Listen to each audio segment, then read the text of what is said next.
Hello everyone, कैसे हैं आप सब लोग। I hope each one of you is doing absolutely great. तो भाई 12th क्लास के स्टूडेंट्स, आपके बोर्ड्स कंप्लीट हो गए हैं।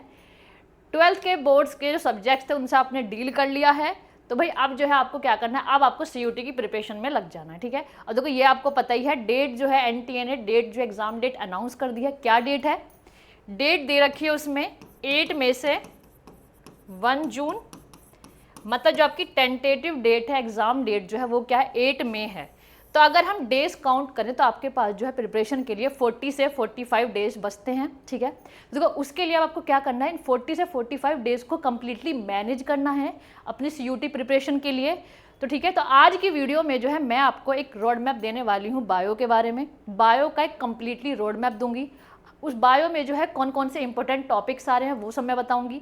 क्या क्या स्ट्रैटेजीज जो आपको फॉलो करनी है, प्रॉपर क्या स्टडी प्लान जो है आपको फॉलो करना है, वो सब आज की वीडियो में डिस्कस करते हैं। ठीक है, और आप जो है कैसे 250 में से 250 स्कोर जो है ला पाएंगे। ठीक है, तो देखो स्टार्ट करते हैं।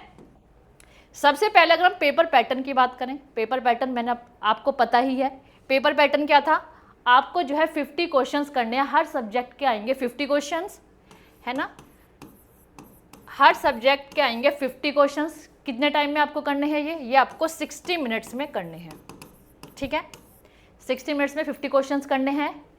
एक करेक्ट आंसर पे आपको +5 मार्क्स मिलेंगे, और जो है नेगेटिव करने पे आपको -1 हो जाएगा आपके मार्क्स। ठीक है, तो ये सब आपको पता है।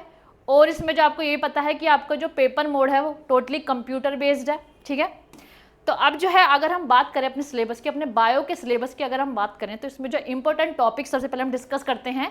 तो देखो जो आपका चैप्टर 1 है sexual reproduction in flowering plants, तो इसमें जो है इंपॉर्टेंट टॉपिक क्या है, पॉलिनेशन से आपका जो है क्वेश्चन पूछे जाते हैं। बहुत ज़्यादा इंपॉर्टेंट टॉपिक है। पॉलिनेशन के सारे टाइप्स, आउटब्रीडिंग डिवाइसेस वगैरह सब आपको पता होना चाहिए। वही बात करते हैं पोस्ट फर्टिलाइजेशन इवेंट्स की। फर्टिलाइजेशन के बाद जो सारे प्रोसेस थे, कैसे एंडोस्पर्म का डेवलपमेंट हो रहा था, है ना, प्रॉपर एम्ब्रियो का फॉर्मेशन हो रहा था, सीड का फॉर्मेशन, फ्रूट का फॉर्मेशन, तो पार्थेनो, है ना, तो ये सब जो है ये आपको सारे इवेंट्स जो है पता होने चाहिए। ठीक है, उसके बाद बात करते हैं कुछ प्रोसेस की, जैसे कि एपोमिक्सिस क्या है, पोली एम्ब्रियोनी क्या है, पार्थेनोकार्पी क्या है, ये सब प्रोसेस भी जो है आपको पता होना चाहिए। इनके प्रॉपर एग्जाम्पल भी जो है आपको इनका ध्यान रखने हैं, इनके प्रॉपर एग्जाम्पल्स। ठीक है, उसके बाद बात करते हैं अगर चैप्टर 2 की, तो चैप्टर 2 है ह्यूमन रिप्रोडक्शन। देखो ह्यूमन रिप्रोडक्शन में आपको क्या मेन जो हाईलाइटिंग पॉइंट्स वो ये हैं कि आपको सेकेंडरी सेक्स ऑर्गन्स जो है male and female reproductive parts के, वो आपको पता होने चाहिए। उसका जो प्रॉपर चार्ट था कि एक्सरी डक्ट्स क्या होती हैं, एक्सरी ग्लैंड्स क्या होती हैं, एक्सटर्नल जेनिटालिया क्या होता है, तो ये सब जो आपको male and female reproductive system का पता होना चाहिए। बहुत ही ज़्यादा इंपॉर्टेंट टॉपिक है। क्वेश्चन जो है मोस्टली यहाँ से बनते हैं। फिर है गैमेटोजेनेसिस वाला प्रोसेस, oogenesis, है ना, मतलब इसका फीमेल्स में जो है एग सेल का फॉर्मेशन होना, मेल्स में जो है स्पर्म का फॉर्मेशन होना।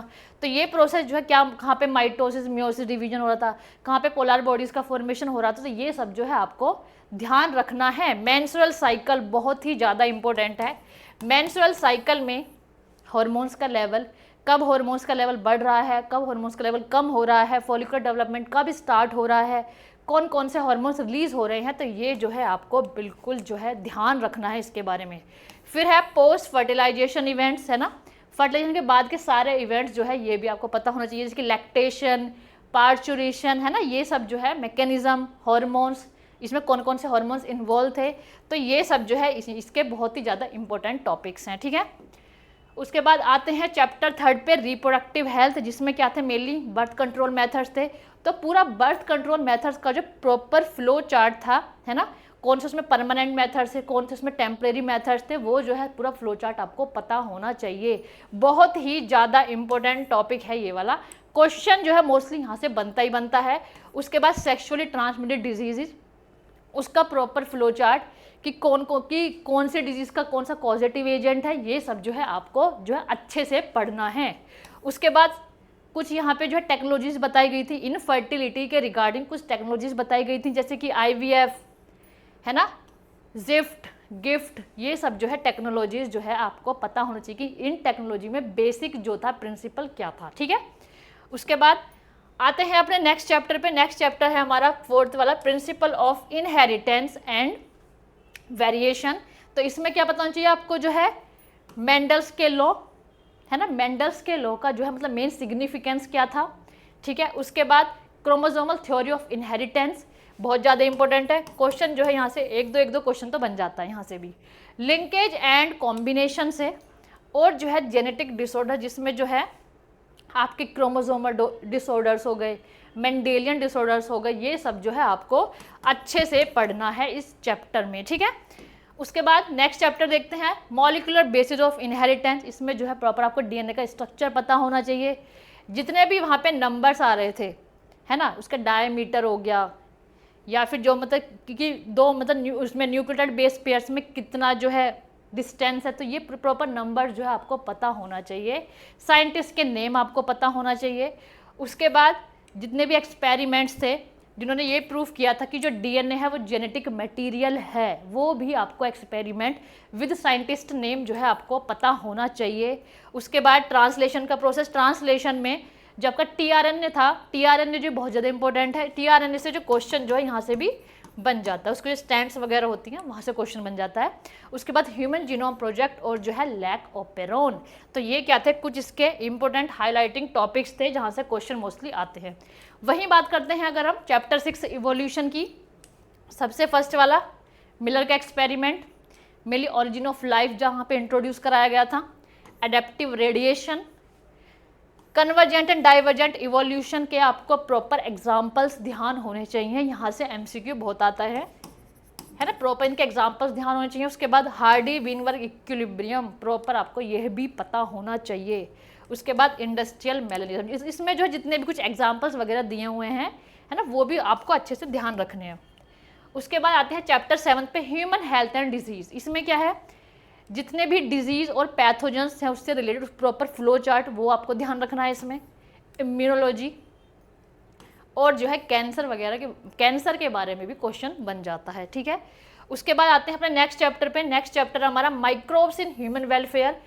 इसमें जितने भी एग्जाम्पल्स दे रखे हैं माइक्रोब्स के, बायो कंट्रोल एजेंट्स के, बायो फर्टिलाइजर्स के, सारे एग्जाम्पल्स आपको ध्यान होने चाहिए। एंटीबायोटिक्स के नेम वगैरह सब आपको ध्यान होने चाहिए, ठीक है। उसके बाद आते हैं चैप्टर 9 बायोटेक्नोलॉजी। बायोटेक्नोलॉजी जो है काफ़ी ज़्यादा इंपॉर्टेंट चैप्टर है। इसमें हम ये नहीं बोल सकते कि कोई टॉपिक स्किप कर दो, एक बार जो थोरोली जो है आपको पूरा चैप्टर जो है इसको ये पढ़ना पड़ेगा। इसमें सारी टेक्नोलॉजी, सारे एंजाइम्स जो है आपको ये ध्यान रखने पड़ेंगे इस चैप्टर में, ठीक है। उसके बाद chapter 10 biotech and it's applications. इसमें जो है जेनेटिकली मॉडिफाइड ऑर्गेनिजम्स के जितने भी नेम थे, उनमें जो है क्या वेरिएशंस किए गए थे, है ना, बैक्टीरिया का कौन सा स्ट्रेन लिया गया था, उनकी मेनली क्या क्या कैरेक्टरिस्टिक्स थी, ये सब आपको पता होना चाहिए। उसके बाद gene therapy, RNA interference and diagnostic methods जो है ये भी इसके काफ़ी ज़्यादा इंपॉर्टेंट टॉपिक्स हैं, ठीक है। उसके बाद आते हैं इकोलॉजी वाली यूनिट, जिसमें आपके लास्ट के चैप्टर्स आते हैं। कौन कौन से चैप्टर्स आपके 11, 12 एंड 13। सबसे पहले बात करते हैं इंटरेक्शंस की। जितनी भी इंटरेक्शंस हैं, positive interactions, negative interactions, positive and negative interactions, तो ये सब जो है आपको विद एग्जांपल्स जो है पता होना चाहिए। विद एग्जांपल जो है इसको आपको अच्छे से प्रिपेयर करना है। Food chain, as pyramids, productivity, primary net productivity formula क्या था। उसके बाद इकोलॉजिकल पिरामिड्स कि कौन सा इन्वर्टेड था, है ना, कौन सा अपराइट था, कौन सा जो है इन्वर्टेड था।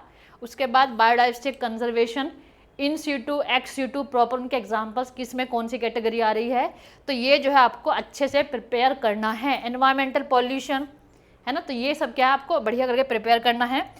अब देखो आपके पास कितना टाइम बच रहा है, ज़्यादा 40 से 45 डेज़ हैं, तो अब जो है आपको प्रॉपर एक स्ट्रैटेजी बनानी पड़ेगी अपनी प्रिपरेशन को बूस्ट करने के लिए, है ना।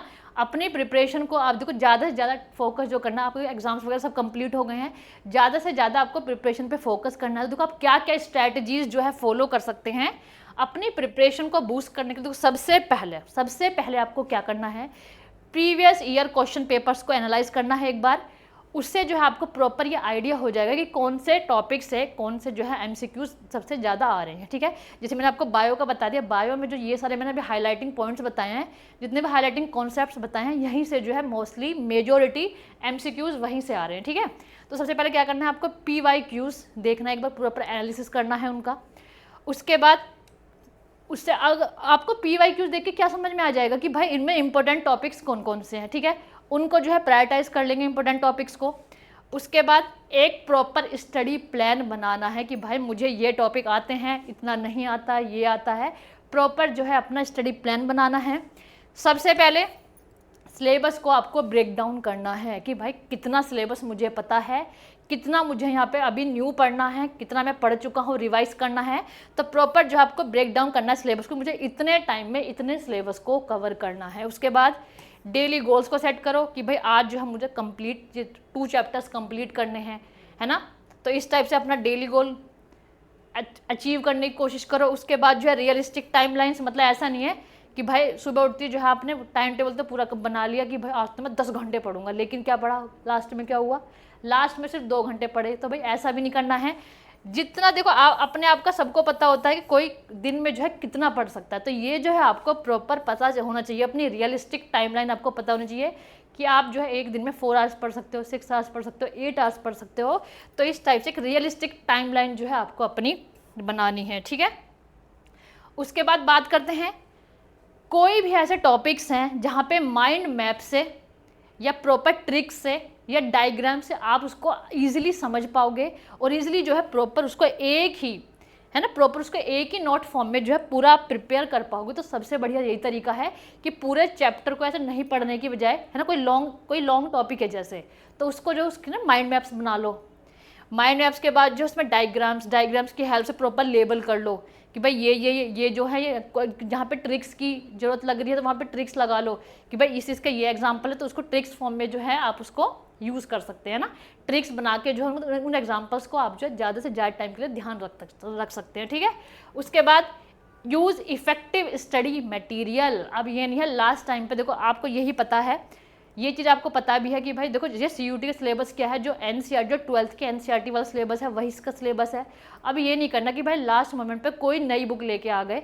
NCERT तो आपने पहले से पढ़ी नहीं, जैसे फॉर एग्जांपल आपने NCERT को अभी अच्छे से रीड नहीं किया है, पूरी कंप्लीट आपकी नहीं हो पाई और आपने कोई नई बुक ले ली, तो उससे क्या हो जाएगा, आपकी प्रिपरेशन थोड़ी बहुत ख़राब हो सकती है, इधर उधर हैं डगमगा सकती है आपकी प्रिपरेशन। तो इससे अच्छा क्या है, जो NCERT है पहले NCERT को ही फॉलो करो, उसमें जितने भी आपके इंपॉर्टेंट टॉपिक्स हैं उसको ही पहले फॉलो करो। उसके बाद ज़्यादा से ज़्यादा रिवीजन पे फोकस करो। जो चीज़ कम से कम, ये आप जो है ऐसा कर सकते हो, वीक में जो है 2 डेज़ अपने रिवीजन कर सकते हो। जैसे कोई जो है एक वीक में जो है पूरा जो आपने न्यू चैप्टर्स पढ़े हैं, न्यू टॉपिक्स पढ़े हैं, उसके लिए आप एक दिन रख सकते हो कि भाई इस दिन जो है मैं सारे अपने न्यू चैप्टर्स को या न्यू टॉपिक्स को रिवाइज करूँगा।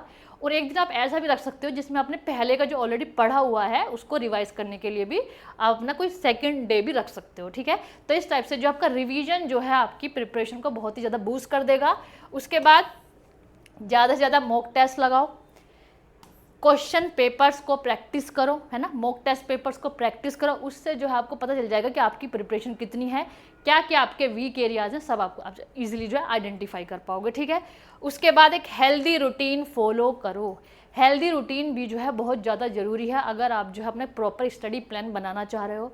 उसके लिए क्या करना पड़ेगा, sleep well, stay hydrated, eat healthy, बढ़िया खाओ, पानी ज़्यादा से ज़्यादा पियो, और अगर पॉसिबल हो पाए तो 30 मिनट्स की एक्सरसाइज भी करो, जिससे क्या होगा आपका मेंटल लेवल भी थोड़ा सही रहेगा, फोकस जो है आपका बना रहेगा। मेडिटेशन हो पाए तो प्रॉपर मेडिटेशन करो, ठीक है। उसके बाद डिस्ट्रैक्शंस को एलिमिनेट करो। डिस्ट्रैक्शंस क्या हो सकती हैं, जैसे कि सोशल मीडिया, फ़ोन का ज़्यादा यूजेस करना, है ना, फ़ोन का ज़्यादा यूज़ करना, सोशल मीडिया सबको लिमिट कर दो। अगर आप प्रिपरेशन को अच्छे से सीरियसली जो है अगर आप CUT का एग्ज़ाम देना चाह रहे हो तो भाई देखो इन सबको क्या करना पड़ेगा, इन डिस्ट्रैक्शंस को आपको एलिमिनेट करना पड़ेगा, ठीक है। स्टडी एनवायरनमेंट, कोई ऐसा रूम या कोई मतलब जहाँ पे भी आप पढ़ रहे हो ना वो मतलब एकदम पीसफुल एरिया होना चाहिए। ऐसा नहीं है कहीं पे साइड में कहीं गॉसिप चल रही है वहीं आपकी अपनी बुक लेके बैठ गए तो भाई आपका फोकस नहीं बनने का, आप ढंग से नहीं पढ़ाई कर पाओगे। तो इससे अच्छा ये है कहीं जो है कहीं कोने में एकदम अलग जाके जो है अपने रूम जो है बिल्कुल सेपरेट रूम में जाके अपनी पढ़ाई करो। एकदम एनवायरनमेंट बन जाना चाहिए, वहाँ पढ़ाई वाला माहौल बन जाना चाहिए आपका, ठीक है। उसके बाद last but not the least, stay positive and काम। अब देखो ये नहीं है कि भाई PYQs देख लिए तो PYQ हाँ बहुत टफ एग्जाम है, ये तो मुझसे नहीं क्रैक हो पाएगा, ऐसा नहीं सोचना है। एक पॉजिटिव माइंडसेट बना के रखना और काम रहना है। अब देखो ऐसा नहीं है कि ये सब जो है आपको मैंने बता तो दिया कि भाई ये कर लो वो कर लो, मैं इसमें आपकी कुछ हेल्प नहीं कराऊंगी, तो मैं इसमें बिल्कुल आपकी हेल्प कराऊंगी। प्रिपरेशन जो है बायो की प्रिपरेशन में जो है मेरा फुल आपको सपोर्ट रहेगा। उसके लिए क्या कर रहे हैं भाई, उसके लिए हम लेके आ रहे हैं मैराथन 27 मार्च को, है ना, 27 मार्च को मतलब थर्सडे को हम आपके लिए एक लाइव सेशन लेके आ रहे हैं सभी सब्जेक्ट्स का। इसमें क्या होगा, इसमें आपको टॉप 50 क्वेश्चंस हम लोग प्रिपेयर कराएंगे। टॉप 50 क्वेश्चन जो है प्रिपेयर कराएंगे, फिजिक्स के भी, केमिस्ट्री के भी, मैथ्स के भी एंड बायो के भी। तो ये क्या करेगा, आपकी प्रिपरेशन को ज़्यादा से ज़्यादा बूस्ट करेगा, है ना, ये स्ट्रैटेजीज़। उसके बाद जो आपको इसमें माइंड मैप्स भी मिलेंगे, प्रॉपर जो है आपको 1 शॉट वीडियोस भी मिलेंगी, है ना। तो हम जो है आपका पूरा सपोर्ट करेंगे आपकी CUT की प्रिपरेशन में, ठीक है। तो अब आपको क्या करना है, अभी से ही अपनी प्रिपरेशन में लग जाना है, ठीक है। और जो है रिमाइंडर सेट कर लेना है। किस दिन का रिमाइंडर, 27 मार्च थर्सडे का रिमाइंडर सेट कर लेना है भाई, ठीक है। और अभी से जो है CUT की प्रिपरेशन में लग जाना। ज़्यादा दिन नहीं है आपके पास, कितने दिन बच रहे हैं, बस 40 से 45 डेज ही बच रहे हैं। डेट आपके अनाउंस ऑलरेडी हो चुकी है 8 मई से 1 जून तक। तो बीच में जो आपका एग्जाम कभी भी हो जाएगा, तो ये मत सोचो कि मैम डेट तो एक्सटेंड हो सकती है, कुछ नहीं पता, एग्जाम डेट तो एक्सटेंड हो जाती है, तो ये नहीं सोचना है। एक्सटेंड हो जाएगी तो चलो आपको एक्स्ट्रा टाइम मिल जाएगा प्रिपेयर करने के लिए, लेकिन जो है अभी आप कम से कम 40 से 45 डेज ही मान के चलो, तभी जो आप अपनी प्रिपरेशन को जो है ना अच्छे सीरियसली ले पाओगे, अच्छे से पढ़ाई कर पाओगे, ठीक है। और जो है रिमाइंडर सेट करना तो बिल्कुल नहीं भूलना है, 27 मार्च थर्सडे का रिमाइंडर सेट कर देना है, ठीक है। तो मिलते हैं नेक्स्ट वीडियो में, मिलते हैं लाइव सेशन में, ठीक है। तब तक के लिए take care, bye bye and all the best for your preparation. तब तक के लिए take care, bye bye and best of luck.